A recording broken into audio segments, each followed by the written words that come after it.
Hello and welcome to Wilson's World Afcon Daily, episode 20, and the video that perhaps most surely resembles a hostage video so far, but you've got to work with the hotel room you're in. It was a huge day in the Cup of Nations, I think by far the best day of this tournament. Nigeria put in an excellent performance to beat Algeria 2-0 to set up a semi-final against the host Morocco, and then Egypt beat Cote d'Ivoire, beat Ivory Coast 3-2, and they will play Senegal in a semi-final. Let's start with that Egypt game, because I think that really was the game of the tournament so far. Egypt haven't been great so far in the tournament. A lot of bafflement as to why they moved away from the 4-3-3 that had served so well in World Cup qualifying. They played with a back three in each of the last two games, but then tonight they went for a 4-3-1-2 to widespread surprise.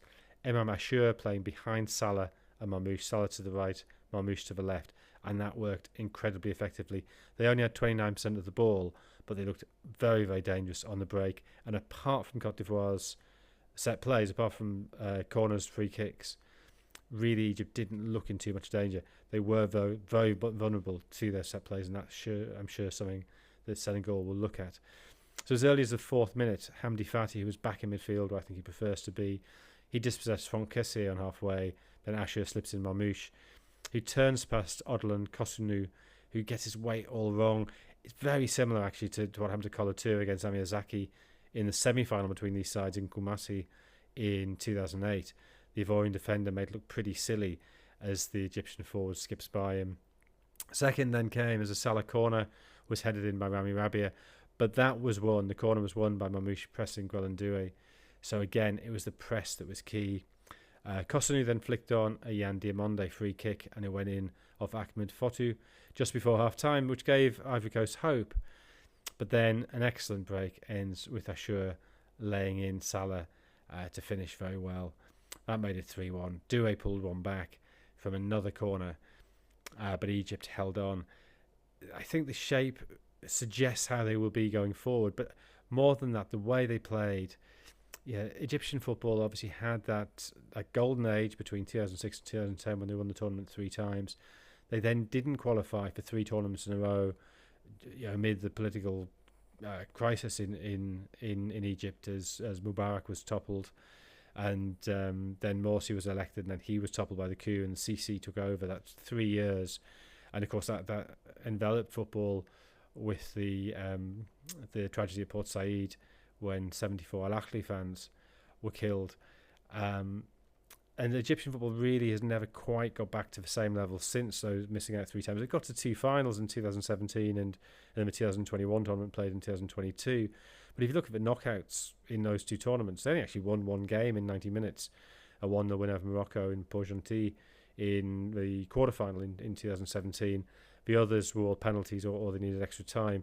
So this, I think, is their best night, their best game in a Cup of Nations knockout since 2008, since that game in Kumasi.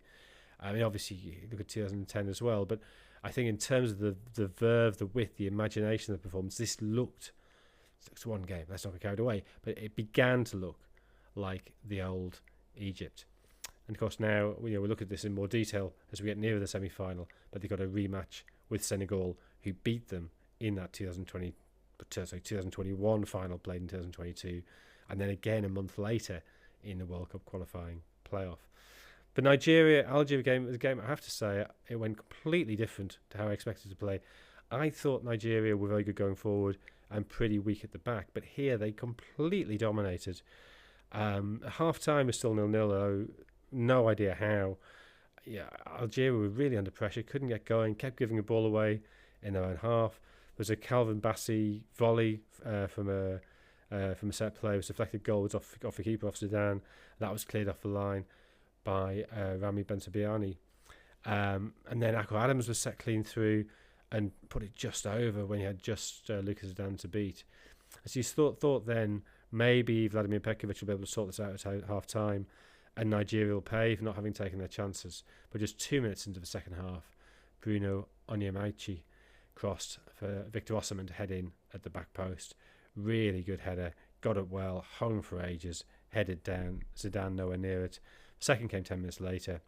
Ball won back in midfield. Alex Iwobi had another great game, played his feet to Osimhen, and he teed up Akko Adams, who took this chance extremely well. Adams then hit the post with a header from an Osimhen cross. It could have been even more. Algeria didn't even have a shot until the 80th minute. Completely outplayed. They were complaining about the refereeing. Yeah, maybe a couple of decisions was a handball that they were appealing, but I mean, it was, the hand was very near the side. It could have been given, but that wasn't why they lost. They were completely outplayed and out-muscled as well. Nigeria, extremely impressive. I think by far the best performance under Eggshell. And they now, I think, will be a real test for the hosts, Morocco, in the semi-final. But we'll preview those as we get nearer those games next week. So that's something to look forward to. Thanks for listening, and we'll see you next time.